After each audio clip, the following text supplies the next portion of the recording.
और मार्गदर्शन पर चलते हुए उत्तर प्रदेश को विकसित राज्य की अग्रिम पंक्ति में लाने वाले परम आदरणीय मुख्यमंत्री श्री योगी आदित्यनाथ जी आज हमारे मध्य उपस्थित है। आदरणीय योगी जी, जनता आपको सुनने के लिए लालायित है। जय श्री राम। भारत माता की, भारत माता की, छत्रपति शिवाजी महाराज की, छत्रपति शिवाजी महाराज की। वंदे वंदे वंदे। मंच पर उपस्थित भारतीय जनता पार्टी के जिला के अध्यक्ष श्री किशोर शर्मा जी, उप महापौर श्री हंसमुख गहलोत जी, महायुति के समन्वयक श्री शैलेश पांडे जी, महिला मोर्चा के अध्यक्ष श्रीमती नीता पाटिल जी, श्रीमती रूपाली गांगुली जी, पूर्व होम मिनिस्टर महाराष्ट्र श्री कृपा शंकर सिंह जी, मीरा महेंद्र से भारतीय जनता पार्टी महायुति गठबंधन के उम्मीदवार श्री नरेंद्र मेहता जी, थाने मीरा महेंद्र से शिवसेना महायुति गठबंधन के उम्मीदवार श्री प्रताप सरनाइक जी, उल्लासनगर से भारतीय जनता पार्टी महायुति गठबंधन के उम्मीदवार कुमार उत्तम चंद एलानी जी और भारी संख्या में उपस्थित मीरा महेंद्र और थाने से जुड़े हुए मेरे सभी उपस्थित बहन और भाइयों, छत्रपति शिवाजी महाराज के हिंदवी स्वराज की धरा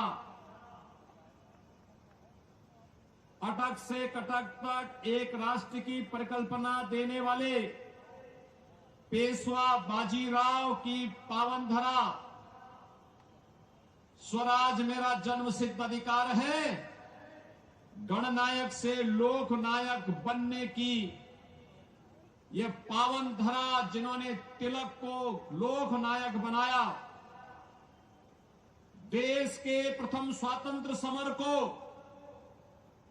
1857 के प्रथम स्वातंत्र समर को देश का आजादी का स्वतंत्रता समर बनाने वाले वीर सावरकर और एक विधान के माध्यम से सब समान की संकल्पना को साकार करने वाले डॉक्टर भीमराव बाबा साहब भीमराव अंबेडकर की इस पावन धरा महाराष्ट्र की धरा को नमन करते हुए मैं आप सबका हृदय से अभिनंदन करता हूं। बहन और भाइयों, मैं कल भी महाराष्ट्र में चुनाव प्रचार में था। आज प्रातःकालीन सत्र में भी मैं महाराष्ट्र के अंदर ही नागपुर और उसके आसपास के क्षेत्र में चुनावी रैलियों में था। आज मुझे मां मुंबा देवी की इस पावन धरा मुंबई के अंदर मीरा महेंद्र थाने उल्लासनगर की जनता को संबोधित करने का अवसर प्राप्त हो रहा है। चुनाव चल रहे हैं। एक और दुनिया के सबसे लोकप्रिय और यशस्वी नेता प्रधानमंत्री मोदी जी के नेतृत्व में भारतीय जनता पार्टी महायुति गठबंधन इस चुनावी समर में महाराष्ट्र के अंदर आप सबके सामने है। और दूसरी ओर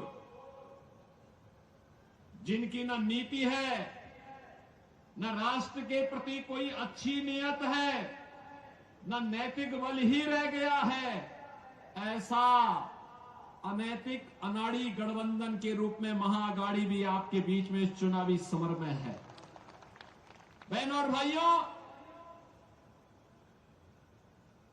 ये चुनाव मात्र चुनाव नहीं है, ये चुनाव हम सबके लिए इस राष्ट्र की अस्मिता और अस्तित्व को वैश्विक मंच पर पुनर्स्थापित करने के प्रधानमंत्री मोदी जी के अभियान के साथ हम सबके सहयोग की सहमति भी है। और इसीलिए मैं महाराष्ट्र की जनता जनार्दन से अपील करने के लिए आया हूं।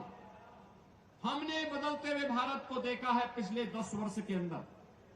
प्रधानमंत्री मोदी जी के नेतृत्व में ये बदलता हुआ भारत जो अपने देश की सीमा की सुरक्षा करना जानता है। याद करिए 2014 के पहले के भारत में क्या होता था। 2014 के पहले के भारत में पाकिस्तान घुसपैठ करता था, आतंकी वारदात को अंजाम देता था, आवाज उठती थी। कांग्रेस नेतृत्व की सरकार कहती थी कि बोलिए मत, पाकिस्तान से संबंध खराब हो जाएंगे। 2014 का भारत आज वह किसी को छेड़ता नहीं, कोई छेड़ता है तो छोड़ता भी नहीं।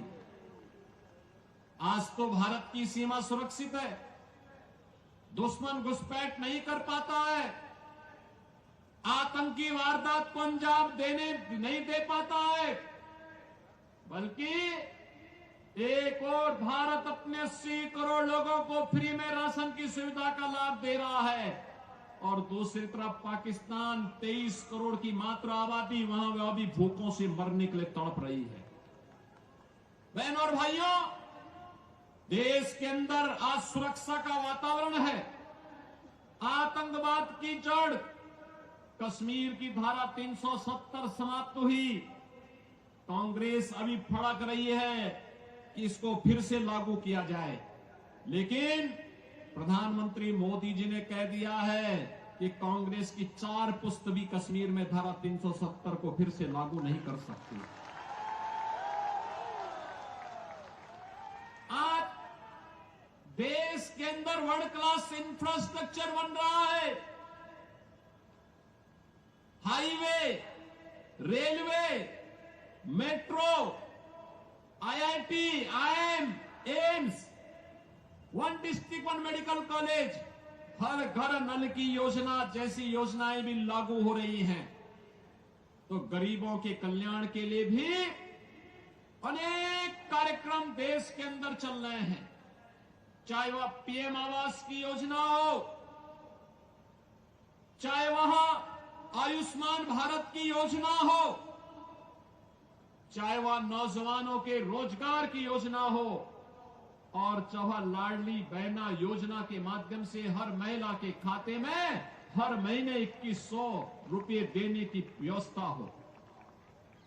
यह कार्य कांग्रेस नेतृत्व की महाअघाड़ी गठबंधन की सरकार भी कर सकती थी, लेकिन उन्होंने तो कोरोना जैसी महामारी के दौरान भी कुछ नहीं किया। हाथ पे हाथ धरे बैठे रहे, खजाने को लूटते रहे, प्रदेश और देश के अंदर अराजकता का माहौल पैदा करते रहे और उनको, कांग्रेस को देश के अंदर सर्वाधिक समय तक शासन करने का अवसर मिला था। विकास, सुरक्षा, समृद्धि, सुशासन इसमें नहीं कर पाए। कम से कम अयोध्या में रामलला का मंदिर ही बना देते हैं, ये तो अभी नहीं कर पाए। जो कार्य कांग्रेस 65 वर्षों में नहीं कर पाई, भारतीय जनता पार्टी की डबल इंजन की सरकार ने मोदी जी के नेतृत्व में मात्र 2 वर्ष के अंदर उत्तर प्रदेश के अंदर भगवान राम के मंदिर का निर्माण का कार्य कराते हुए भगवान राम को फिर से अयोध्या धाम में विराजमान कर दिया। बहनों और भाइयों, मैं पूछना चाहता हूं, कांग्रेस को अगर आपकी चिंता होती, आपकी आस्था की चिंता होती, अयोध्या में राम मंदिर का निर्माण ये भी करते। 500 वर्षों की समस्या का समाधान 1947 में हो गया होता, लेकिन कांग्रेस के एजेंडे में आप कभी नहीं थे, कभी नहीं थे। कांग्रेस के एजेंडे में गरीब कभी नहीं था, नौजवान कभी नहीं था, महिलाएं कभी नहीं थी। ये तो जाति के नाम पे बांटते हैं, क्षेत्र के नाम पे बांटते हैं, भाषा के नाम पर बांटते हैं, मत और मजहब के आधार पर देश को बांटने वाले लोग हैं। इन्होंने देश को पहले बांटा, फिर समाज को बांटा, फिर आतंकवाद को देश के अंदर कहीं धारा 370 के नाम पर पनपाने का काम किया, कहीं नक्सलवाद को पैदा किया, कहीं पे अराजकता को पैदा किया, और अब फिर वही बांटने की राजनीति। बहनों और भाइयों, मैं बार बार एक बात कहता हूं, इस देश का इतिहास गवाह है, बंटे थे तो कटे थे, बंटे थे तो बटेंगे तो कटेंगे, और एक रहेंगे तो सेफ रहेंगे, एक रहेंगे सेफ रहेंगे। और यही आह्वान करने के लिए आया हूं, बंटना नहीं है, बंटना नहीं है, बटेंगे तो कटेंगे।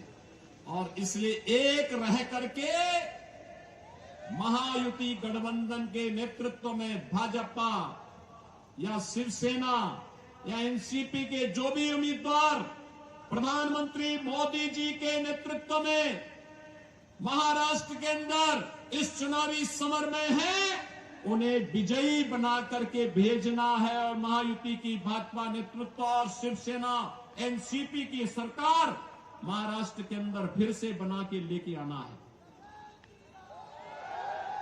सहमत हैं? सभी लोग सहमत हैं? मैं उल्लासनगर के बहनों और भाइयों से भी कहना चाहूंगा कि उल्लासनगर में मुझे आना था, लेकिन नागपुर और उसके आसपास के क्षेत्रों में इतनी सभाएं थी कि मैं समय से नहीं पहुंच पाया। और मैं उनसे भी अपील करूंगा, यह समय देश को एकजुट करने का है। यह समय एक भारत श्रेष्ठ भारत की परिकल्पना को प्रधानमंत्री मोदी जी के नेतृत्व में आगे बढ़ाने का है। यह समय भारत को विकसित भारत की परिकल्पना को साकार करने का है। और यह कार्य केवल और केवल भारतीय जनता पार्टी,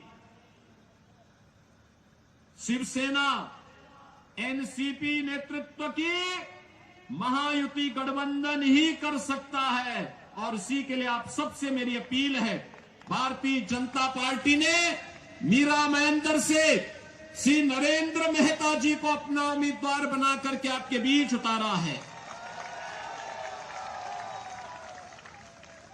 श्री प्रताप सरनाईक को शिवसेना उम्मीदवार के रूप में थाने मीरा महेंद्र से शिवसेना महायुति गठबंधन के उम्मीदवार के रूप में आपके बीच में उतारा गया है। और उल्लासनगर से श्री कुमार उत्तम चंद एलानी को भारतीय जनता पार्टी महायुति गठबंधन के प्रत्याशी के रूप में उतारा है। इन सबको आपका आशीर्वाद प्राप्त होगा। जहां तक मेरी आवाज जा रही है, दोनों हाथ उठा करके अपना आशीर्वाद दीजिए। सभी लोग सहमत हैं? सभी लोग सहमत हैं? तो मेरे साथ बोलेंगे, भारत माता की, भारत माता की, भारत माता की जय श्री राम, जय जय श्री राम। नमः पार्वती पतिये हर हर